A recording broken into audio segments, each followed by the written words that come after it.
let me ask you something. How long are you considered a divorced person after you have been divorced? Like, how long do you have to hold that title? Is that in I a think forever it's thing? forever. Okay. The reason why I ask is because when I was setting up the bank account for our daughter, Mm-hmm. they asked what my marital status was. And they only give you three Well, options. until you have a new status, babe. Okay. So they asked me, am I single, married, or divorced? Uh-huh. I said, well, I guess if I had to choose, I'm single, right? But I've been divorced before, but that was 10 years ago. Am I still considered that? She didn't answer the question. She just moved on. Yeah, that's too complicated for what she was trying to do, probably. But am I still considered the divorced guy? I believe so. Even if it's been that long? I don't think there's a time. You're just that. You're just that. Like, you were either never married, so you're single. So maybe that's what it should be. Yeah. Single should be never married. I believe that's because technically what it means. I'm not single, but out of those three, I mean, you get what I'm saying? Like, if you and I weren't together, I would be single. I believe the intention is never married. So it's a game of semantics. I guess, yeah. Okay. Yeah. All right. That would make more sense. Never married. Because that's married, why or there's divorced. three. Like, single, you were never married. Are you currently married? Or were you married once and you no longer are? Yeah. It just sucks having that stain on you, like divorce. Is it a stain? Who cares? Well, no. Everybody's been divorced. No. It's not. I'm not worried about how other people will feel about me. Okay. But the fact that I have to say that, like, that was a different person ago. You see what I'm saying? Like 10 years ago. That's a long time. And I still had to remind people that I was still married at one point. Like, what the difference does it make? Okay, I see what you're saying. You get what I'm saying? Like, yeah. that has nothing to do with who you are today. now. Yeah. Now, I could see if, within that first year or two, maybe that could make a difference. Because if I was trying to buy a home or trying to do anything that could have required some sort of signature or whatever, some sort of release. Well, what does it matter legally? to what you were trying to do? You were trying to open a bank account for a baby you have with the person you weren't even divorced Exactly. from. So what are we even talking about? And it's not like, I remember when we were separated, because my previous marriage, we were separated for almost 5 years before the divorce finalized. I remember that being important because that was important details. Hey, we're separated. We're not actually divorced. Technically, we're still married. So there are certain things that I couldn't do without her signatures stating that she had no involvement or whatever it may be until the divorce was finalized. Right. I could see a world where immediately after that, I would disclose that I'm divorced, just in case there was anything out there that specified our name or had our name together. You see what I'm saying? Mm-hmm. But 10 years later, that has nothing to do with her. They're never going to look her up. It's like, do I still have to disclose that? I see what you're saying. But this also brought something else to my mind that I wonder about how people feel about it. Because she kept your last name. Okay. Which I think is weird. But I don't know if that's a me thing. Because that reminds me, like, do you keep a last name when you get divorced? How long do you keep it for? If you're going to change it, do you change it right away? Is there like a time frame? Like, do you keep it if you have children? Is it like, how do people, I think it's strange to keep the last name of a man you're no longer with, regardless of if you have children. But I don't know if that's a me thing. But I also come from a culture where Hispanic women don't take their husband's last names. I was going to say, because you didn't take anyone's last name. No, but I didn't take anyone's last name because I didn't want anybody's last name. But culturally, Hispanic women don't take their husband's last name. Okay. That's a normal thing. No. That's an American thing. But like, Hispanic women that I know for the most part didn't take their husband's last name. I side with you. I think it's strange that she kept the last name. But she's not the only person that I've heard. But I understood why she kept the last name. Why did she keep it? Well, I think first of all, it's just easier that way because it's already there. So whatever. And I think she did it's it not for. Whatever, though. Well, to her it was. Okay. You're also looking at it from the lenses of someone that has, like you said, it's culturally a completely different thing. And then. But even not culturally. like, even if it was my culture to change my last name, I find it odd. I don't know. But she's not the only person who I have heard, like a handful of people, of women that I maybe not know directly, but I've heard that they keep their ex-husband's last name. And I think to me, that's strange. But I wonder like how people feel about that, or women. I didn't think anything of it. Until you brought it up, I didn't think anything of it. Okay. And you brought it up before today. Yeah. But it like I didn't think of it on the flip side, like, yeah, she kept my last name. No, I wouldn't think you would, but I was wondering from the perspective of a woman. And I didn't think of it like, why can't you just let go? Why do you have my last name? Like, I didn't think of it. I thought of it as my son has my last name. Mm-hmm. And so I guess just to make things easier, she just kept the last name of my son. And then when you move on, mm-hmm. and you have children with other people, mm-hmm. but you still have the last name of the man you divorced who you had your first kid with, that's weird to me. But see, that wouldn't bother me. Like, for instance, if you had your ex-husband's last name still, mm-hmm. I wouldn't think anything of it. What if we were married? Well, if we were married and you didn't take my last name and you kept his last name, maybe that would be a little bit strange. Just maybe? but even then, I guess it's just a name. Like, it doesn't hold that much. For instance, does. It's your identity. But watch this. On paper. There'll be some people that would have an issue with, if you and I got married, mm-hmm. there'll be some people that would have an issue with you deciding to keep your last name. They'd be like, well. Yes, but it's who I am. That's how I was born. But you would have to go out of your way to change something. But you simplified that right now because that's your culture and that's what you're okay with. But there'll be some people that would not be okay with that. I understand what you're saying, that there are layers to keep, changing your name at one point and then not changing it again and all this other stuff. Yeah. Like, I understand that there's layers to it, but there's some people that would say, "F all that." Like, that's who you're with now. That's who you're married to. Regardless of what you say, you didn't want to take his last name. There's some people that would just not be okay with that. I wonder how those people would feel about keeping a last name if you're divorced. Good question. I'm curious.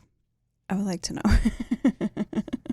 I think that if her and I did not have a son together, and my son didn't have his last name or my last name, then maybe I would see it a little bit differently.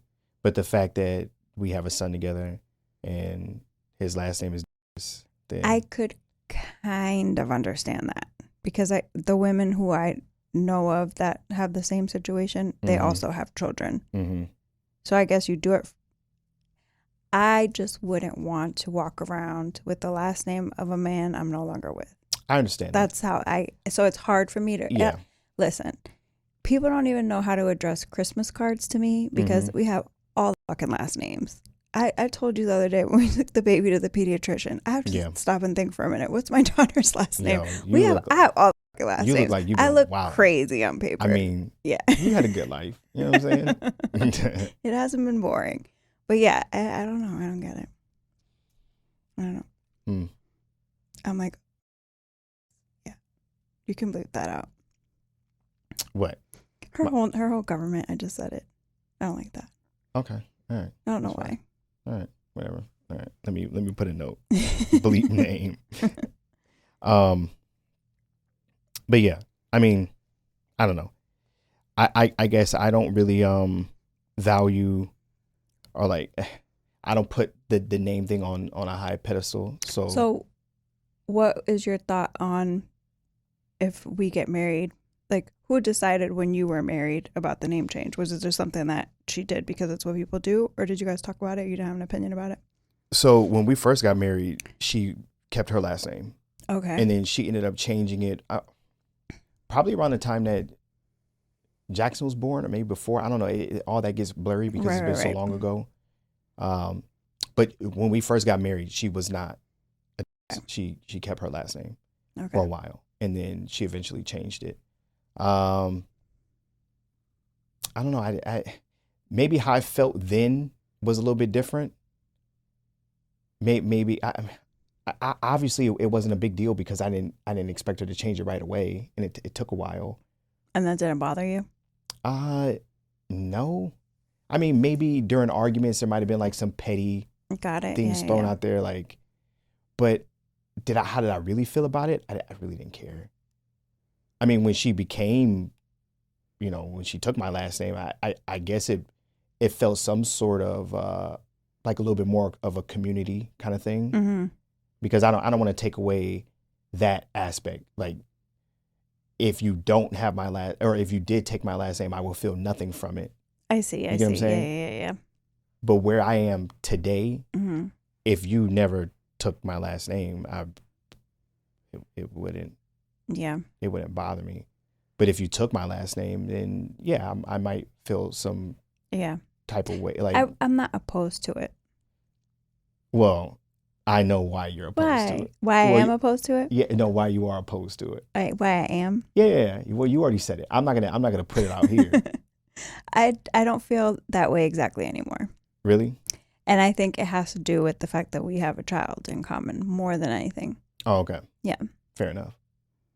Yeah. Like, I think it would be nice to have the same last name with one of my children. Somebody now? Yeah. And I think that's probably where right. her state of mind was. I get that. Yeah, I get it. Because it just, I don't know. Makes things a little bit easier on everybody.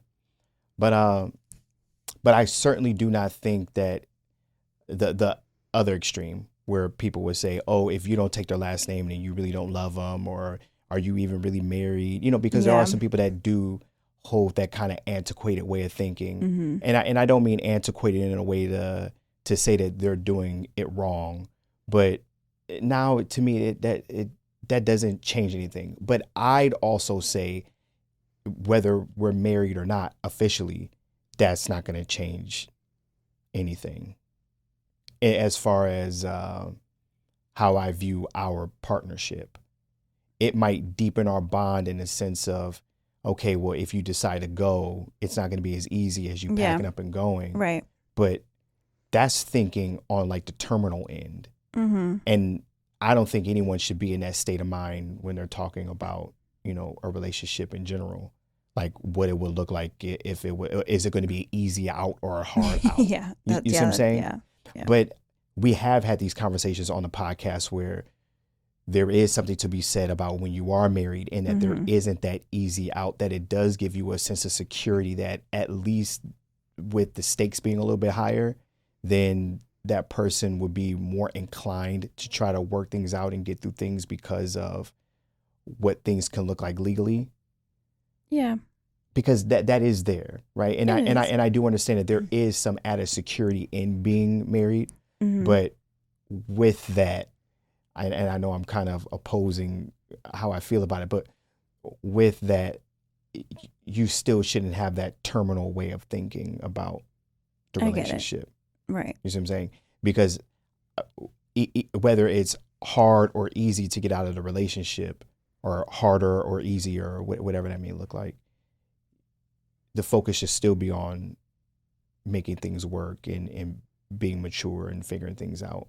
Because at the end of the day, I mean, if it's going to end and you're ready to get the fuck out, then especially coming from people. Well, go ahead, finish. You shouldn't be tethered by a legal bond. Well, yeah, I was going to say, especially coming from people who have been divorced. So it's like, right. Because then what? You're just holding on for pride. You're holding on just to avoid legal fees or whatever that may be, or just like, that's miserable. Yeah. So if that's the only thing that's keeping you together is this piece of paper, I mean, you're not in good shape, if you ask me. Yeah. But and I know the argument would be, well, what about legally if something happened to you, or yada yada yada? Well, I mean, that's lawyer paperwork. That's wills. I guess and things like I that, would agree with that if you plan on doing that, then that makes sense. Mm-hmm. You know what I'm saying? But if you just say that but never do anything, then and I think that's usually how it works. People usually say it and don't do it. Exactly. Well, watch this. We haven't done it. Yeah, we haven't. We have things that that need to be arranged. Right. If I kick the bucket tomorrow, right? There's nothing. Yeah. Set aside for how things are going to get handled. Right. Now, and you have a lot of situations, so it could get very complicated. 100%. Yeah. Now, luckily for you, I have somebody that right.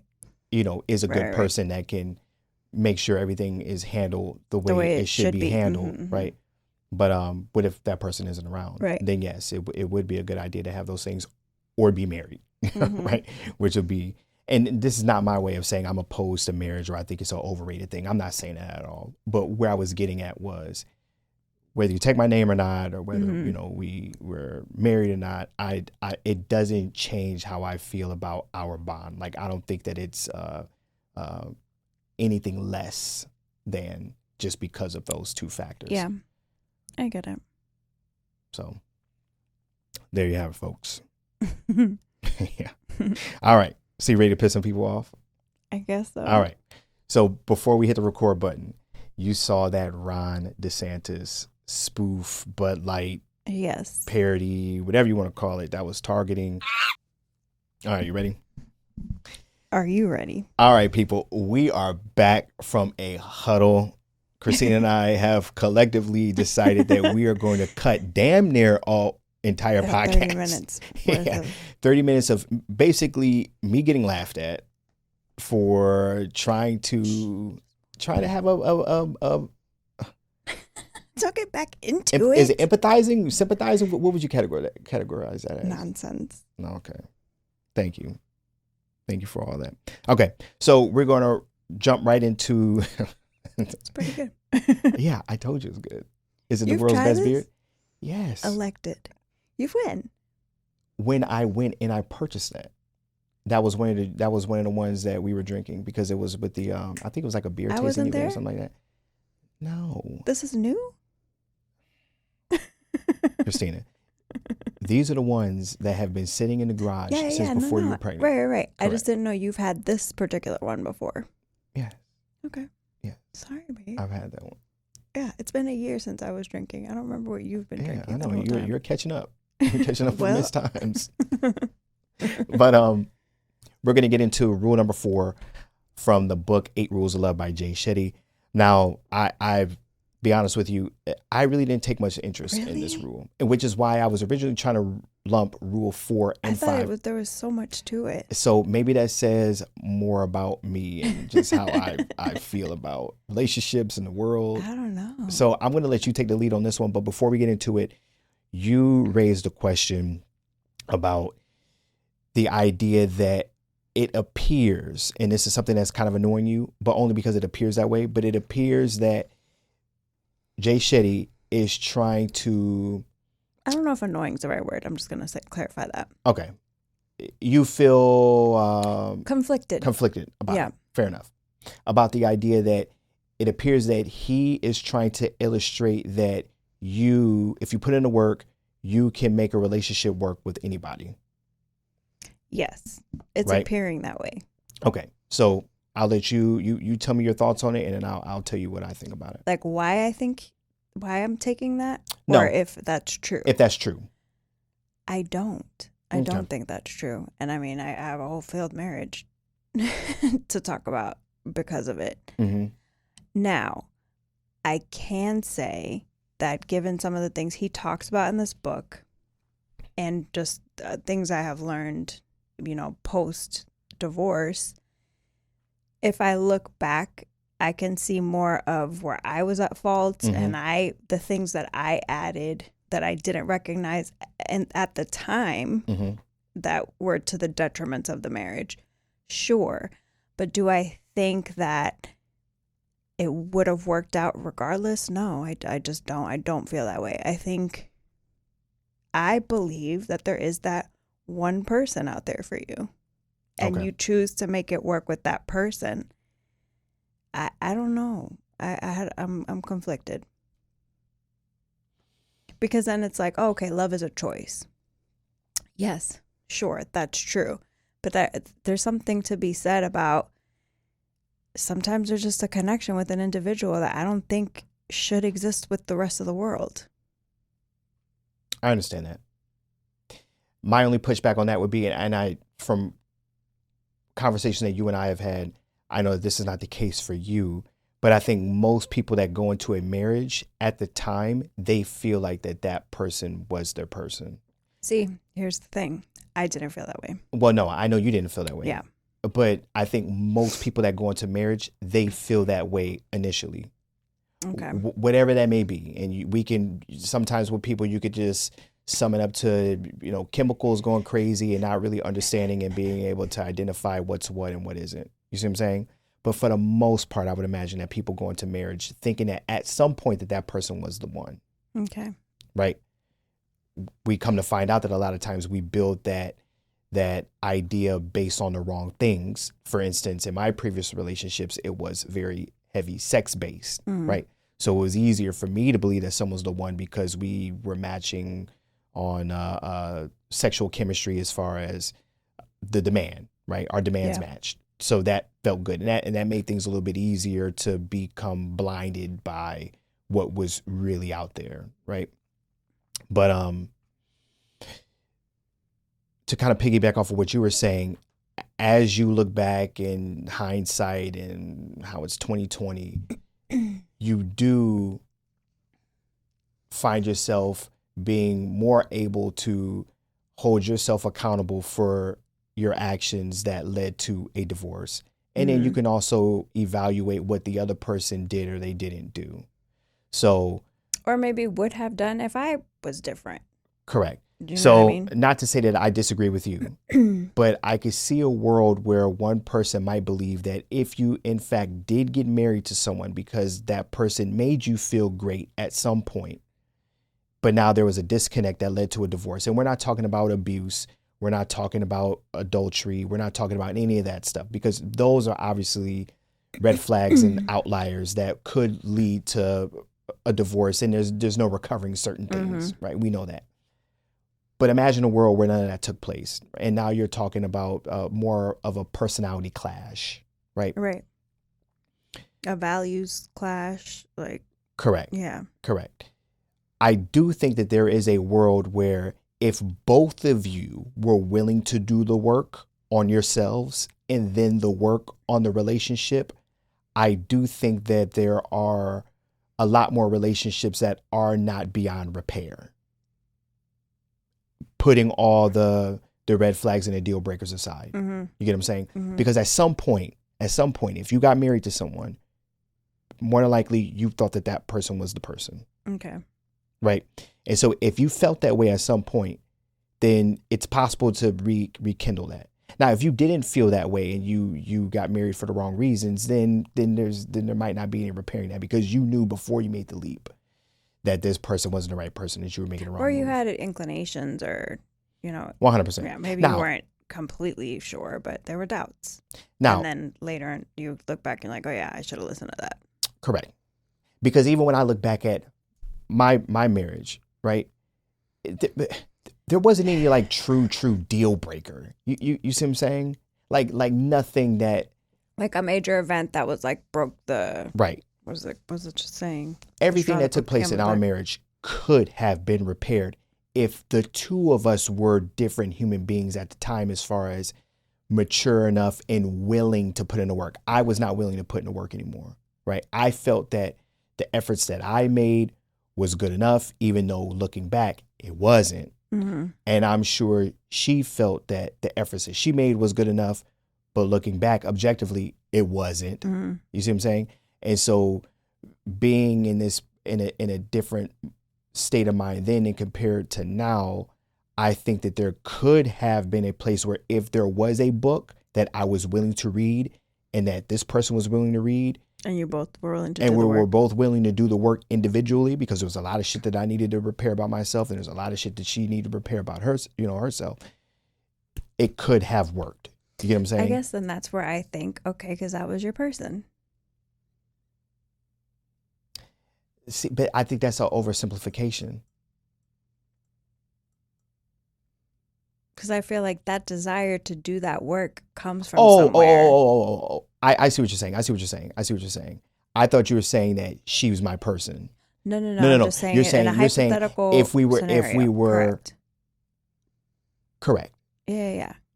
Correct. And I wasn't the person that I am today. And I don't know who she is today. Right. Right. So I can't speak for her. Right. She could very well be the same person that I divorced, or she could be an improved human being. I don't know. Right. Doesn't matter. But yeah, maybe. Because Because I mean, here we are, we're willing to read books and do different things. Right. So. Yeah. And honestly, I think it's way harder now, at least for me. Like all the work that I have to do now, because it's less, I've been through so much shit leading up to this point in this relationship. It's like, it would have been less work for me to have done the work then. Yeah. Really. Yeah. For me. I get it. So again, not to say that I disagree with you and I believe that all relationships can be saved, but I could see a world where he is painting this glass half full idea that if both of you are willing to do the work, then it can be recovered. But again, that takes both people willing to do the work, which takes a certain kind of personality to even pick up a book and read a book. Right. That takes a certain kind of personality. Yeah. To not only pick up and read a book, but to pick up and read a book and realize I fucked up in this area. I fall short in this area. And then do the work. And then I want to do better. Not even want to do better, then do better. And then do better. Yeah. You get what I'm saying? Yeah. So there's a lot of factors involved. So is it possible? I think it's possible, but there are a lot of things that need to take place that a lot of people just aren't willing to do or will do. Right. So, but I wonder if the willingness to do it comes from knowing that that's the person for you versus just choosing someone to make it work with. I don't know. I don't know if that made any sense. So do you think that, given my situation, right, where I'm saying that I wasn't even that type of person that I am today, willing to do the work, you almost had to become your own person. You know what I'm saying? Like, you had to be the person for you. True. Before you could be the person for someone else. Right. So it's quite possible that that person could have been my person if I was my own person first. I get what you're saying. You see what I'm saying? So then, but then her being her own person would have had to align with you being your own person. Correct. Correct. So then it's quite possible that what he's saying could be true, that you can make relationships work, any relationship work, if you wanted to. Yeah. Because for me to sit here and say I didn't want to because I didn't want to be with that person anymore. But who's to say that I wouldn't have enjoyed her more if she was in her final form in terms of what this book is talking about? Know, I don't know, and I would never know. Right, exactly. But the time didn't match up. So, but then I guess then on a spiritual level, then that just wasn't my person. That person was put in place to be, I don't want to say a stepping stone to minimize her, but just like a stepping stone to get me to where I needed to be today if all things happen for a reason. I'm sure it could be mutual if we're talking about growth. If we're talking about, 100%. Because if you depend on what you believe in, I had to go through that in order to get here. Correct. You see what I'm saying? Right. So I get why he did that, but I can see why you feel conflicted. I don't know if he's intentionally doing that, but I know I've picked that up. I've picked that up from the book. But it's also, he has to sell a book. And in selling hope is a big fucking thing. Yeah. And I would imagine that the people that are going to pick up a book like this, or people that are going to pick up All About Love by Bell Hooks, or people that are going to pick up all the love books and the life books and self-help books in general. Yeah. You're picking up this book because there's something in you that you see a flaw in you and you want to do better. Right. And it really helps when you have a partner that is doing the same thing and doing the work. And then now you all could come together and be two dope people for one another. Right. And then I also wonder that too, because, for example, everything that triggers me about you and our relationship is an opportunity of growth for me from, like he says, karma, that I don't think it's coincidence. You know what I'm saying? Like, I don't think that what has come up in our relationship that has caused me to work on myself, those are things I needed to work on. Like, and I don't think that's a coincidence that who you are as a person and then what this relationship looks like because of who we are as individuals is helping me grow and heal things that needed to be healed within me. Okay. And I don't know if just anybody, that experience would have happened with just anybody.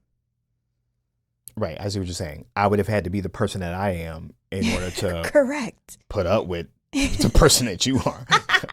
But then, there's a title of your next book. But then too, like there's something that happens in our relationship where we challenge one another, and yeah, I don't think it would have worked with just any other personality type. For instance, I say to you, one of the things that ruined my previous relationship was her inability to communicate as effectively as you and I communicate with one another, to the point where I have been told that I will make her feel stupid, not because of the things that I said, as far as like I didn't say things to put the person down, belittle her or something, but just the challenges and the how deep we go and things like that. You know, it's almost like I really can't explain it for her, but maybe she wasn't able to go as deep as you and I go. Right. So me, who I am, works better with you than it has with other people because of where we are able to go as far as layers and conversations and understanding and try to dig things and pull things out, and then after we do that, break that down, and it's a lot. It's a lot that goes into it. Or even what we do now, we read a book and then we have a discussion about it, and you feel some way about it, I feel some way about it.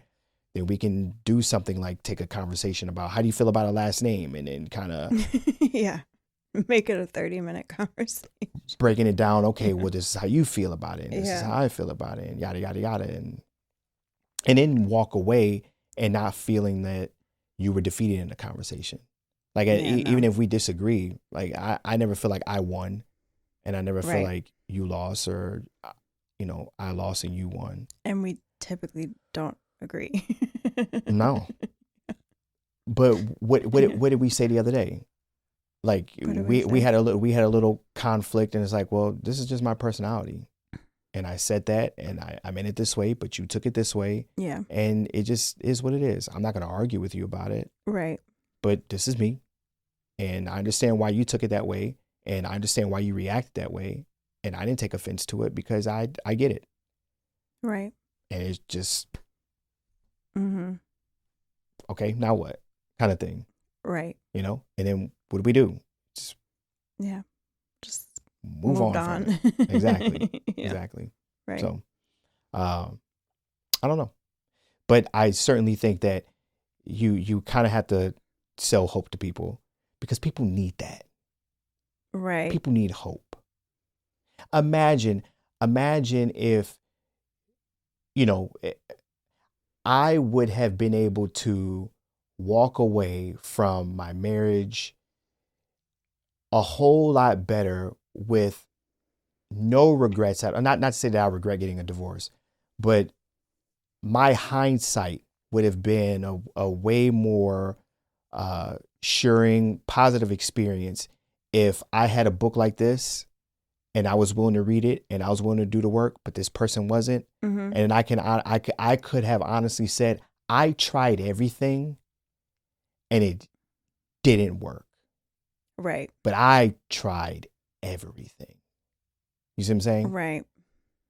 But I can't say that. I can't look my son in the eye and say, hey, look, I didn't want to divorce your mother. I really, really, really, really, really wanted to work. I can't say that to him. Right. Because I know what really, really, really wanted to work looks like now. It looks like therapy. Yeah. It looks like books. It looks like talking. Patience. It looks like being vulnerable. Yeah. It looks like patience. Yeah. It looks like identifying why this person is doing what they're doing. Right. And then excusing them for it from time to time because they need that, in order to grow. I didn't do any of that. So I can't look back and say that I tried everything.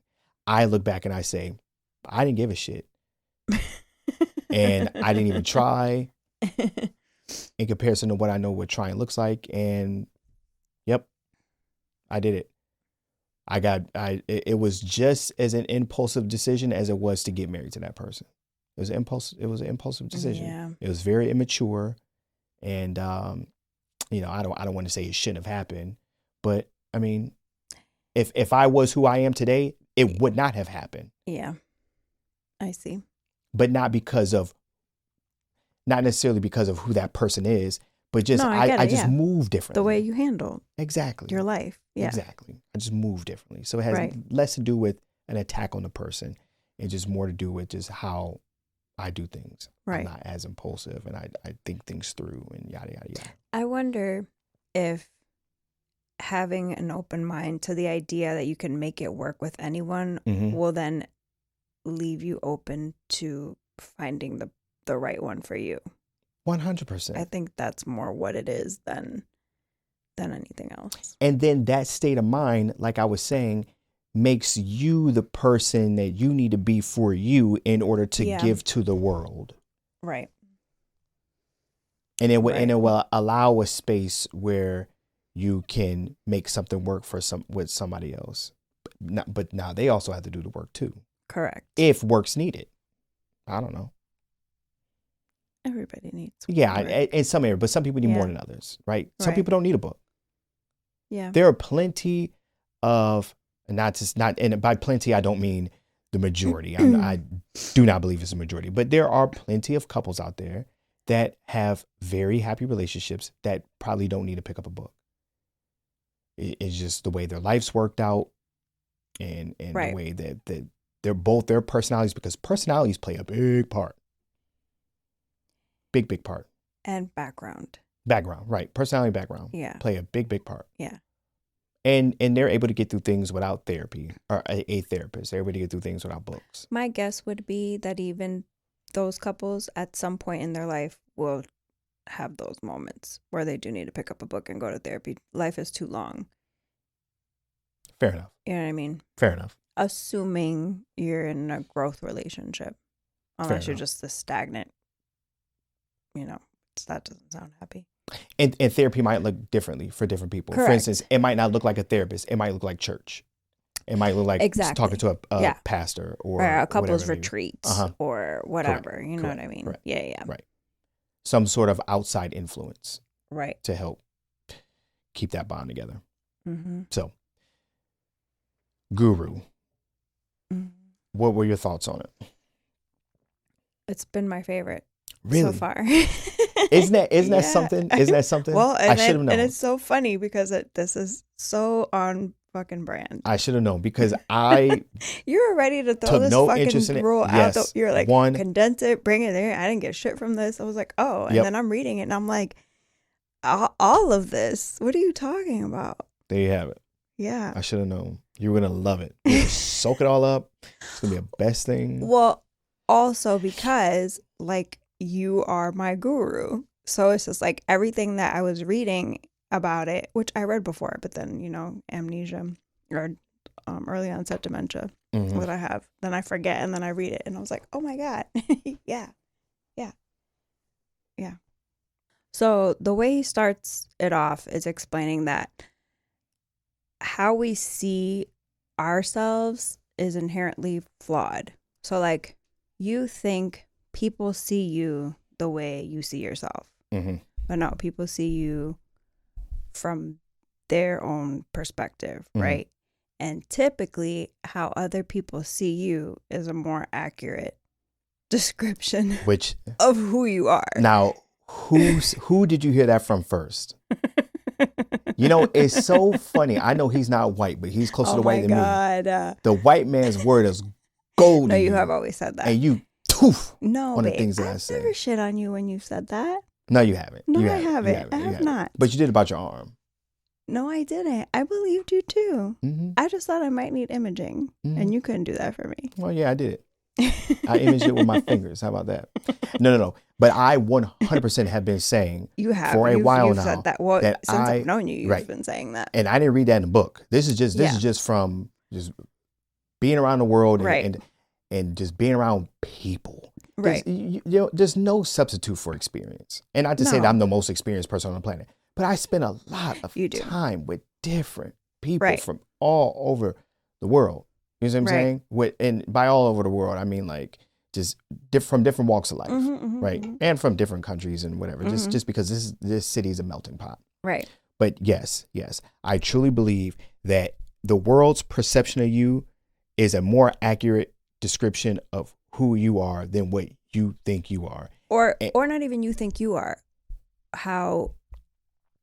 What you think you are, that the world sees you that way. Correct. Yeah. Correct. Right. And the example that I used was, you might not think you're an asshole, right? Yeah. But if everyone, or not everyone, but the majority of people that you encounter say that you come off like an asshole, chances even are. if you don't feel that in your heart when you're coming out and saying things, you're an asshole. Right. And I think the sooner that you are open to that and want to change your experiences with people, then the better off you'll be. Or at least accepting that if this is the result that you're going to get every time, but you're 100%, okay with that. 100%.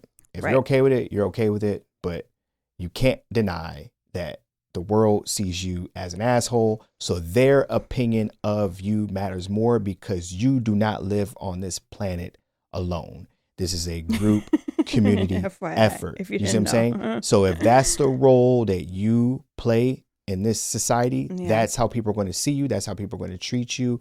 And they are going to move accordingly around you. Right. And that just doesn't extend out to assholes. That extends out to everybody. Right. And it is what it is. Right. So. Yeah. So he was saying that your partner is your mirror. And he also like made it a point to separate that. Sure, like you can have your family or your friends or close people around you will show you, be a reflection of who you are, true. But nobody like a romantic relationship, because you see that versions of that person or that person in moments that not everybody's going to get, that only a romantic partner would get. So the more accurate description of who you are, depiction of who you are, is how your partner views you. And one thing that he said, 'cause I'm going to read it because I don't want to get it wrong. So, for example, like when our partner annoys us, or when we have a problem with something that our partner does and we think that they're wrong, in all actuality, he says, we assume it's their fault instead of realizing that their actions and our reactions are educating us about ourselves. Like, that one hit for me. Yeah. Big time. Because for me, it's been hard on so many different levels and so many different conflicts that we've had to accept that I'm not right. So, oh, good God. Like this one, this whole thing, like so many times I go into a conflict or come out of a conflict thinking, no, like I'm right. Like and it's been wrong. And that's never happened to me, like in my whole life, the way that it's happened with you. And then I thought about, I wanted to tell the nanny story, but like Cliff Notes. Go for it. Tell the nanny story. Why are you looking at me like that? No. I'm looking at you because I'm reflecting about something that I just said on the podcast and how I was saying like, I don't walk away feeling like I won and you lost, and I didn't get a head nod from you. Well, when you say it, when you said that, I was like, and I didn't get a head nod from you, and now you just confirm, oh no, this bitch, she walks away thinking that she won every, like I fucking slam dunked that nigga, like I got his ass, like every single time. I just said that. Yeah, I'm just making sure that. There we go. Only because your face is being blocked. And then also like. Nah, I feel like it's too low. Okay. Not even just thinking that I'm right, but also realizing that why I think I'm right is connected to a fucking trigger of mine from God knows where that I have to figure out and navigate and get through and heal. God, it's been exhausting. So are we sharing the nanny story? Yes. Okay. Can you say, because I think you could do it less emotional than me. Okay. And just like with the key important points. Okay. All right. So we have a nanny that watches our daughter, 2-3 times a week. Yeah. Great woman. She loves our daughter. So it broke our heart kind of with this initially broke our heart with this interaction that we had from her. Right. So you were slated to come home at what, 4:30 that day? Yeah, I think so. Okay. I wasn't supposed to come home until later that day, but I ended up coming home at 4:25. Yeah, it was crazy. 5 minutes before you. I pull up to the house and the nanny is outside with our daughter. Now, initially, I didn't think anything of it because our daughter loves to be outside and she can be a handful to deal with.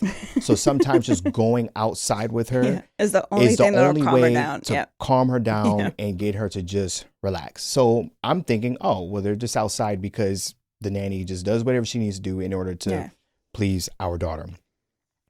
So I get out the car and I greet her. She greets me and she says, "Oh my God, I'm so happy that you're home because I was locked out of the house." And I'm like, locked out of the house? You know, what's going on? How did she get locked out of the house?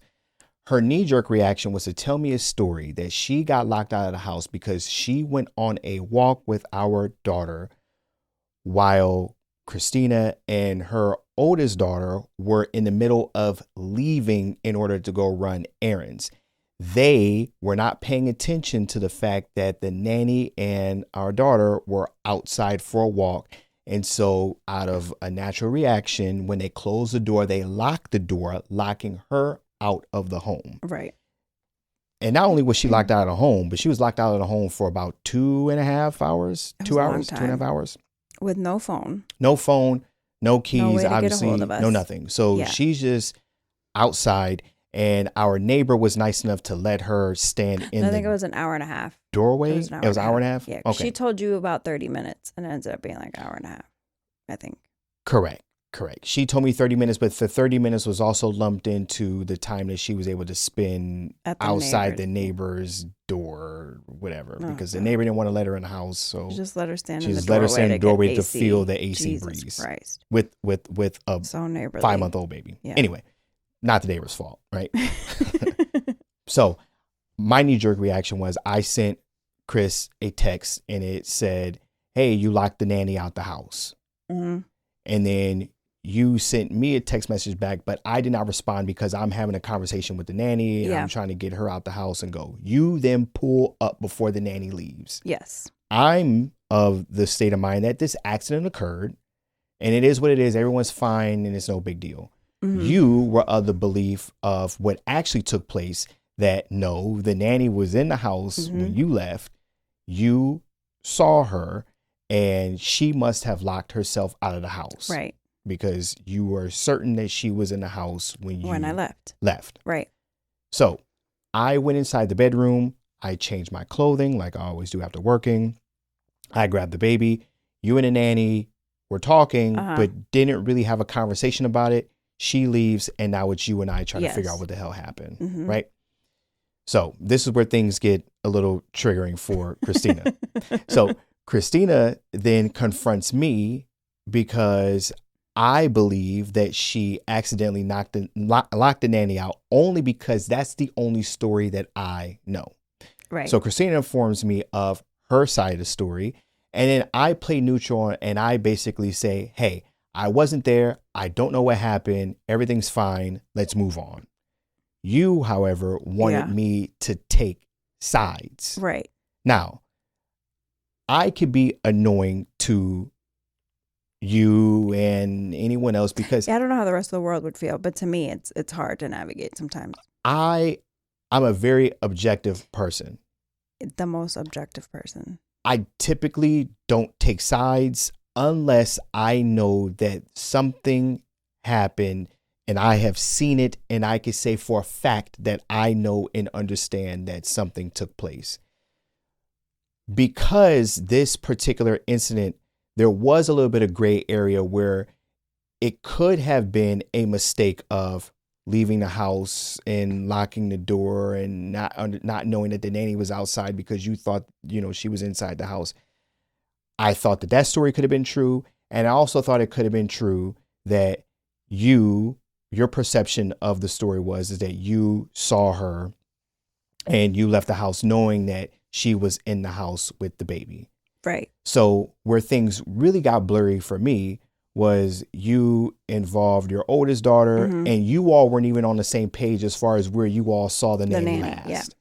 So I try to move on, but you in that moment needed me to believe your story, and I didn't disbelieve it. You just chalked it up to perception. I and that chalked it up pissed me to the it's fuck off. possible Yeah. that both your perceptions of Yeah. what took place could have been Right. real to you all, but everything's fine. Let's move on. Right. So here we are. Fast forward. You come back with video evidence because we have a Ring camera, and the Ring camera shows you leaving the house. And then 30 minutes later, the She nanny leaves walks the house, outside with the baby. And then And then now from she's there, outside with the she's baby outside, for an hour and a half. Right. So we talked about this to the therapist and yada, yada, yada. And you now, maybe, I don't know, now understand. Yeah. where- Because even at the time, like, even when we talked to the therapist about it, like, Mhm. she was just saying, like, my need to be believed by you was a separate issue from what was actually happening, which is how you felt about it. Like, Correct. that wasn't a necessity for you to believe me. In that moment, it didn't matter because Right. everything was fine. But to me, it's all that mattered, especially when I was right. Correct. My version was the truth. Mm-hmm. But then I felt like if I hadn't had video to prove it, Mm-hmm. then you would have thought that I was lying, Mm-hmm. which is not what you said. No, I did not Right. think you were lying. To me, I was stuck in this headspace of somebody was lying Correct. because there is truth. So the Correct. other version must have been a lie. That's where I was stuck. So either she was a liar or I was a liar. Correct. And it bothered me that her and I were on the same, like, what I'm trying to say? Our Even words playing carried field. the same weight. Correct. I'm like, here's the stranger Mm-hmm. telling you what happened. Here's Mhm. me telling you what happened. But to you, it's all the same. Like, that made me feel some type of way. So just to be clear, because the two stories were so realistic to where it could have happened either way, Mm-hmm. and because it could have been a clash of perceptions, Mm-hmm.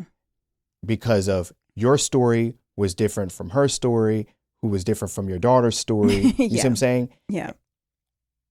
It's not that I wouldn't have taken your side if you decided to move forward and take action. Correct. Yeah. So just to be clear for the rest of the world out there, if there was no video evidence at all, Mm-hmm. and Cristina decided, hey, we're going to end up firing this nanny because I know that she lied to me. I know what took place. Do you back me? I would 100% back her. I wouldn't have needed evidence to back her. But if Cristina would have then said, because you believe for a fact that what I said happened, right? I wouldn't be able to say yes. But not because I think she's a liar, only because I wasn't there. So I don't know what is fact. Right. But you needed me to believe that your story was Right. true for fact. It was 100% true. Right. And I cannot say that to you. Right. But I can say it to you now because I see video evidence of it. Right. The bigger picture is, and this is where it's tying into the guru thing and, you know, just Mhm. how, your How you your move past triggers me. and, right. How I move triggers you. Yeah. Because you need me to not view you like I view the rest of the world in terms of how I interact with situations Your and things objectivity. like that. Right. Sometimes I You- want to be an exception to your rule. Right. But then that would take away from so many other things that matter more. Correct. Right. And I had to separate that. Like, your objectivity is such a good thing and it helps me in so many other ways, but then being objective has to apply to everything. Correct. So I can't pick and choose when I want you to be objective. But I'm team you. I know. I'm on your side. Right. And I'm on your side with everything. Right. But there have been times where I have been on your side and I tell you I don't agree with you, but I'm Right. on your side. Right. I think that could have gone a little bit differently. I think you could move this way, but I'm on your side. Right. I'm willing to die on this hill with you, but Right. I don't think it's built off of the right intentions or state of mind. Right. And for me also, so we had this therapy session together where we spoke about this. Mm-hmm. And even then I was still bothered. Yeah. So then the therapist and I tackled that separately, just her and I, the next time I met with her. And a lot of that, and speaking to her, because sometimes therapy, I'm not going to take away from therapy because it does matter. Like therapists do bring things to the table that are important. But sometimes you actually figure it out for yourself. But it takes a good person to bounce shit off of for 100%. You to see different things differently. You know what I mean? So come to find out, for me, I think a lot of me needing you to believe me had to do with, because like I was saying, I would feel like otherwise it would mean that you think I'm a liar. And how that feeling was connected to so many other things that have been happening for years, where people have tried to make me out to be a liar, and I have had to defend myself and prove that I'm not a liar. So that was a major fucking trigger. That was separate from you. Right. You know what I'm saying? So again, that goes to show, like, sometimes things will happen with your partner that will open up this can of worms that you need to process in order to grow. Right. Because even when we did get into a little argument over the scenario that took place with the nanny and me not believing you and taking your side, when you and I were speaking with one another, we weren't arguing the same like thing. We weren't arguing about the same conversation. Right. You thought I was calling you a liar, and I was telling you I'm not calling you a liar. Right. But me understanding you and having the opportunity to sit in therapy with you, and then all the conversations that we have and all the unpacking and everything that goes on in our relationship and just how transparent we are with one another, it has made it a lot easier to find myself in those scenarios with you and have a better understanding of where it's coming from and not being able to take it personal. Yeah, I see. Yeah, I mean, a lot has been to give you that opportunity. You see what I'm saying? Yeah. And then even in I think it's the flip with me, right? Yeah. Like you see my world, you see where I've come from, you spent a lot of time with my parents. So I know it's easy for you to see, okay, this is what this person means, and this is what this person is coming from, or this is or why you are the way you are. Why I am the way I am. Yeah. Right. Right. So. Right. But that's one example of many. Oh yeah. Oh God. I have forgotten more shit than I can remember, because it's been like this. Yeah. And anytime we go in our therapy sessions, is usually discussing, like, and it's like you go into it like you want to ask Rhonda who's right and who's wrong. Like, I know that's what you want to do. I know that's what you want to do every time we go into it. But that's usually what it is. But she does a good job at unpacking. Well, she does.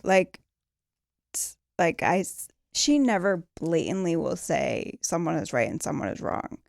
But she helps me, because again, you're my man, and there's so much emotion attached to these things that even if I can understand where you're coming from, like, I sometimes need to hear it from somebody else. So, like, that has no attachment, you know what I'm saying, to make me be like, or sometimes she'll word it differently than you, because sometimes you don't deliver things as pretty to me. Right. So that I can't get the message because I'm stuck on the delivery. So sometimes I just need another perspective from an outsider. And what color is she? Here we go. Nathan. Whatever. Yeah. No. What else did you find interesting in what that? Else? Did you have anything? Honestly, you had nothing? Jesus. In that rule, it just, I don't know. I just felt like I don't know. So clearly I'm not your guru. No, see, that's the thing, is that I didn't feel less about that rule because not because I feel like you're not my guru, but because to me it just felt so obvious, if that makes sense. I guess. I don't know. I don't know. You get what I'm saying? Not really, no. Okay. So the opening statement was something that I've been saying. You see what I'm saying? The whole guru thing. Like, I feel like we've been there. Like, we've been in that position. Maybe this phase for you with me happened already or something. Yeah. I don't know. I guess. But haven't you seen a change in how I approach Yes. Yeah. conflicts and situations with us? Yeah. I guess that's it. You see what I'm saying? Yeah. So maybe that's why there wasn't a lot of takeaways from this, because to me it was just like yeah, right? Isn't that how it's supposed to work? Right. Kind of thing. Yeah. So not to say that this is not important, but a lot of it didn't stick out to me. Like it didn't catch me. Okay. And you know what it is too? I think it is that this one was more of a feelings rule as opposed to like fact or this, that, if that makes sense. Like I get more engaged by statistics, numbers, and fact. Yeah. This is very subjective. True. So maybe that's why it was less appealing to me. Right. I guess. Okay, I want to point this out because this might be good for people and identify their weaknesses. So 1 is leads through service, 2 is leads by example, 3 is helps you to your goals, not theirs, or 4 offers guidance without criticism, judgment, or abuse. So those are like some skills that like your partner could be bringing to the table that you might not even realize. I definitely don't bring the last one. You tell me that you feel criticized when, not all the time, but some of the times when I say something. Yes, because like I said, sometimes it's your execution. I'm not even saying that your execution is bad. No, I get it. It's just like, it's how I take it. I know me. Sometimes it's not very soft. And I have had to learn, and I think like I've been doing a way better job of like taking what you say and understand that you're not coming from a space of coming down on me. But it's taken getting to know you consistently for me to get there. Because it wasn't always that way. It's not easy to be criticized, to take criticism. It's not for me. Constructive or not. Right. But yours is always constructive, but I don't take it that way. I haven't taken it that way always. Well, and I get it. And that, because I don't lay a heavy coat of sugar sometimes. No. Sometimes I just get get straight. Give it to you straight. To the point. And it is what it is. Yeah. But yeah. But I know that is something that I could do better at. Right. As far as how I do things. But in those moments, I have to remind myself who you are and how you know, all the rest of the relationship and all the other things that you do and how you do them. Like in those moments, instead of getting offended, I have to stop and think, okay, this man loves the shit out of me. He's there for me in every way. So this is coming from a good space, even though I'm not liking how you're saying it. Mm-hmm. But that's taken like time. Well, you know, we're here. Yeah. We're here. So is that it? I think Ready so. to get out of here? Yeah. All right, people. I don't know how long this podcast is going to be for you all. I know how long we've been recording, but a lot is about to get cut out. Yeah. A lot. But thank you for rocking with us. This has been another episode of the Feelings First Facts Later podcast, the podcast where we saying shit, but we ain't saying shit. As always, I go by the name Nathan Mitchell, and I did this with the lovely Cristina. Bye. Peace.